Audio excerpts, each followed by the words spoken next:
नमस्कार दोस्तों, ये है मोल का दूसरा लेक्चर और इसमें हम मोल से रिलेटेड कुछ और भी इम्पोर्टेंट फैक्ट्स जानेंगे ताकि हम न्यूमेरिकल को और अच्छे से सॉल्व कर सकें। तो देखिए, एटम के बारे में हम थोड़ा सा जानकारी ले लें कि एटम क्या होता है। एटम एक स्मॉलेस्ट पार्टिकल है एलिमेंट का, जो बना होता है इलेक्ट्रॉन, प्रोटॉन और न्यूट्रॉन से। इलेक्ट्रॉन, प्रोटॉन और न्यूट्रॉन से।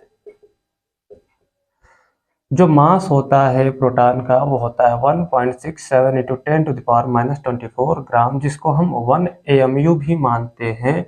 और ये 1 AMU क्या है? Atomic mass unit. AMU का फुल फॉर्म होता है एटॉमिक मास यूनिट। तो ये 1 AMU के बराबर होता है। न्यूट्रॉन जो होता है वो भी बिल्कुल इक्वल होता है, लगभग हम मान के चलते हैं कि इसके इक्वल होता है 1.67 इंटू 10⁻⁻24 ग्राम, जो कि 1 AMU के बराबर होता है। इलेक्ट्रॉन का जो मास होता है वो 9.1 इंटू 10⁻27 ग्राम होता है। कितना होता है? 10⁻27 ग्राम होता है, जो कि काफ़ी ज़्यादा कम है प्रोटॉन और न्यूट्रॉन से। इसलिए हम इसको एटम के एटॉमिक मास में इसको कंसीडर नहीं करते, क्योंकि ये कितना कम होता है? 1/1837 टाइम्स मास ऑफ प्रोटॉन।